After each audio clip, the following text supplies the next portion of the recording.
going on, guys, and welcome to another video with your host, as always, K-Mac time. Now, today, I thought it'd be a cool idea to go over a few things that you should know before buying a Nintendo Switch. Like I said, it's only a few short days away from launch, and I know a lot of you guys are out there, if you already pre-ordered it, or planning on picking it up when they come back in stock, or something along those lines, or you might be on the fence about it. And I kind of want to go over a few things that if you are planning to buy this system, that you guys should plan on, plan on knowing or plan on dealing with, because it's a lot of money. I mean, it's only $300 for the system, but you can end up spending $400 or $500 very quickly. And with that amount of money, there's some things that you might want to know before jumping in.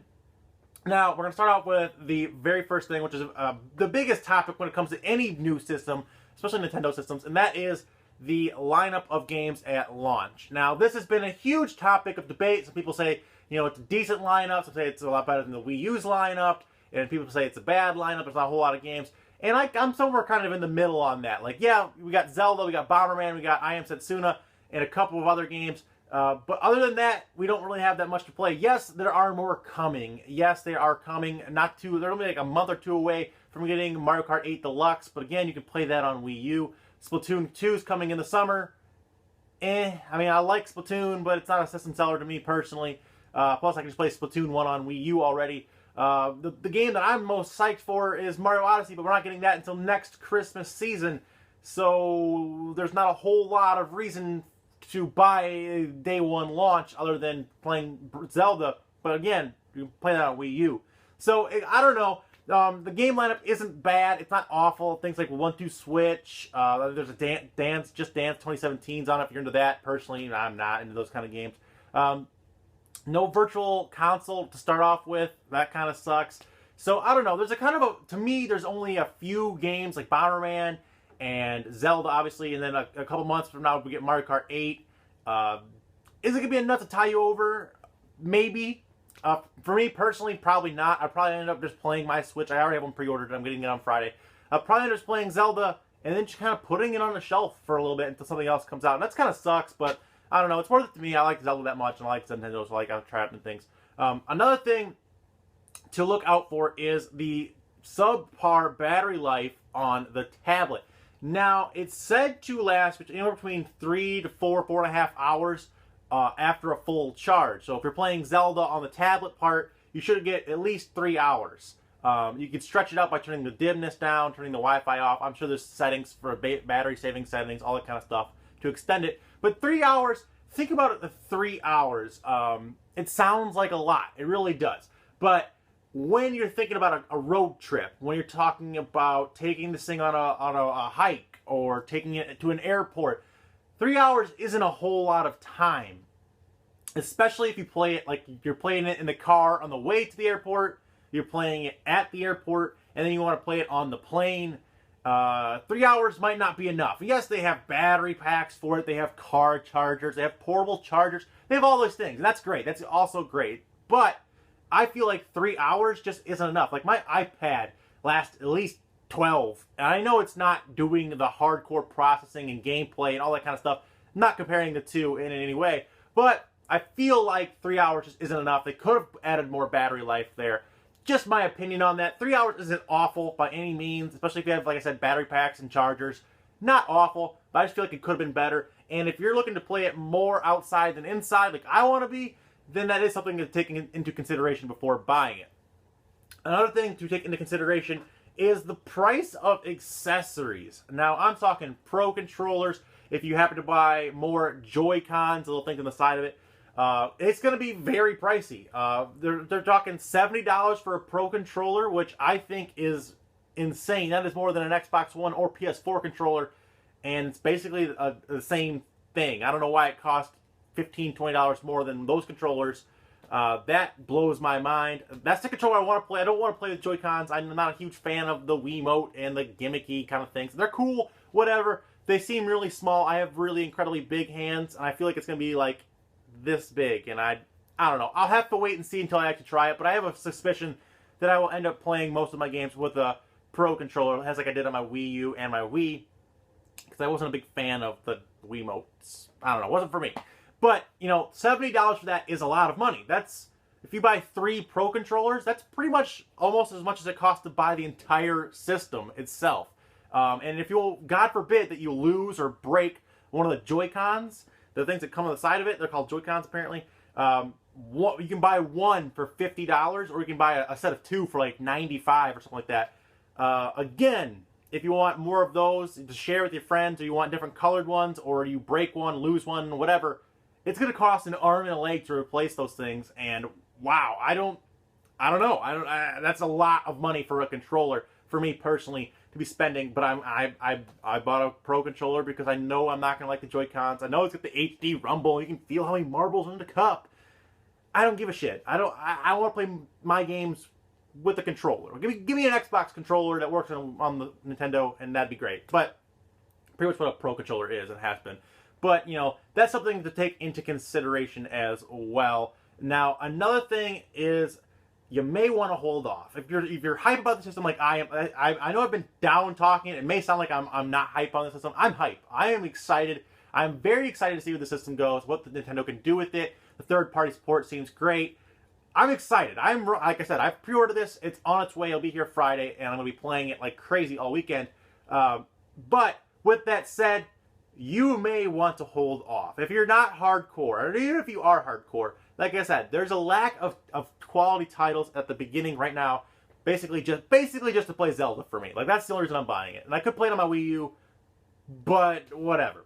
Now, the thing I would suggest for the casual player is to just kind of hold out. There will be bundles of this soon, and I'm talking like 4 or 5 months from now. Nintendo always does this. They come out with their base system, and then a couple months later, you get a system like this one you see over my shoulder here. That is the Wii U Super Mario World bundle. Now, when the Wii U first launched, you could just get the standard console. There was a couple of bundles, maybe, I don't really remember. But it was a couple months before you could get one that came with the game, so you get more value for it. I would suggest doing that because, like I said, Mario Kart 8, Splatoon 2, Mario Odyssey, all 3 big games coming out before this next Christmas season. I know that's a long time from now. I know that seems like a long, long ways off, but you may be able to get one. They might do a price reduction. I don't know. They probably won't in the first year, but who knows? You catch one on like a Black Friday deal. I know like Best Buy, Toys R Us do Black Friday deals on systems like that. So you might be able to get a bundle. What I'm saying is to hold out for a bundle. I know they're probably going to do, they did a Mario Kart bundle with just about every system they've ever put out. So there'll probably be a Mario Kart bundle. There might be a Mario Odyssey bundle, a Splatoon bundle, a Smash Bros bundle. If they announced that port coming over, I don't know. But I would say hold out until you can get a bundle or a price drop. Is the smartest way to do it. Again, I'm not the smartest way to do it. I have to play it. And I understand that people may want to get out there and play it right now as well, because that's how I am. I want to get out there and try it. I don't care about the $300. It's not a huge deal to me. But for some people who don't have as big of a gaming budget, like as I do, I spend all my money in video games, they might not have that luxury.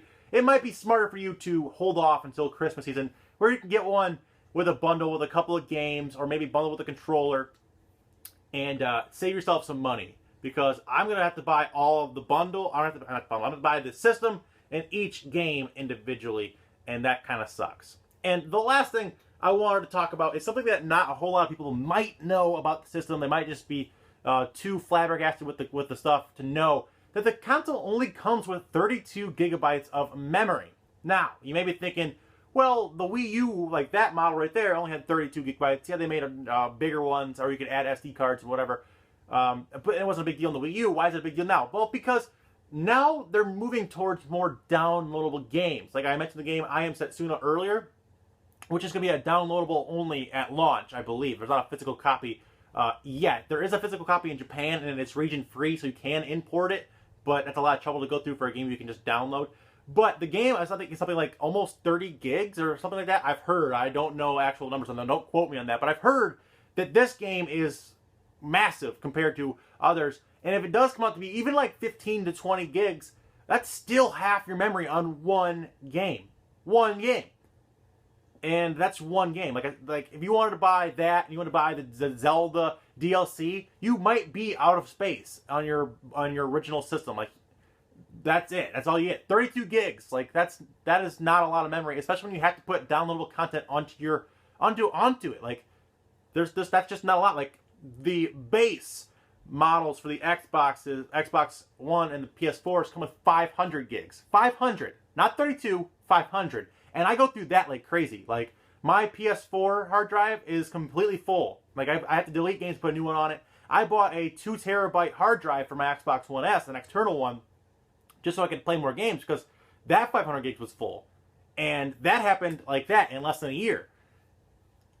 That sucks. I don't want to deal with that. I don't want to be dealing with deleting games and re-downloading games and all that junk on a brand new system. I want more memory. And yes, you can add more memory. There is a slot you can buy for SD cards of any size to add external memory.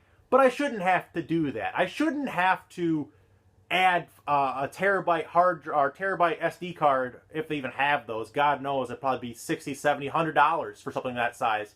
I shouldn't have to do that. That should come with the system. And again, going back to my previous point, Nintendo tends in new and later bundles to have bigger gigabytes of storage. Like they might put out a 500 gigabyte Switch bundled with Mario Kart this coming Christmas season. We don't know yet. We'll have to wait and see. But yeah, only 32 gigs, not a whole lot of space. Especially if you want to do downloadable content. Especially if you want to do downloadable only games. That could be a problem for you. Like I said, the best thing you can do is go out and buy like a $40, $50 SD card. Probably be like 120, 128 gigs. But again, there goes $60 more. Something that should have came with the system, in my opinion. I know they're trying to keep the cost of it low to get them to sell. They want to keep the price point below $300, and they did a good job of that. But honestly, I would pay an extra. I would pay $400 if it came with 128 gigs of memory and a Pro controller. Like I would have just paid that extra $100 instead of having to go out and buy it all together. I don't know. I'm rambling now. I'm sorry, guys. I know I've been going on like this, but I know it came off kind of weird. Like I don't like the system, or I'm not hyped for it. I am, and I'm going to be playing mine. I'm going to be doing a live stream of it this weekend. I get my hands on it Friday. Hopefully Friday. I got mine off Amazon, so hopefully it's here on Friday morning. Fingers crossed. Like I said, I'm going to be live streaming all of that. Linked in the description for my Twitch. If you guys ever want to follow me over there, get notifications of when I'm going live. Appreciate that. Also appreciate if you guys hit that like button and subscribe for more gaming content in your sub boxes, along with my cartoon theories, my cartoon videos, all that fun stuff. There's going to be more of that coming this week. Like I said, a lot of Nintendo stuff. I know people are overwhelmed with how much Nintendo stuff is going on YouTube right now, but it's a big time for it, and everyone's really excited, so hopefully you guys are as well. Like I said, like the video, subscribe, all that fun stuff. But until next time, guys, remember that's always K-Mac time somewhere. Until then, take it easy and peace out. Enjoy.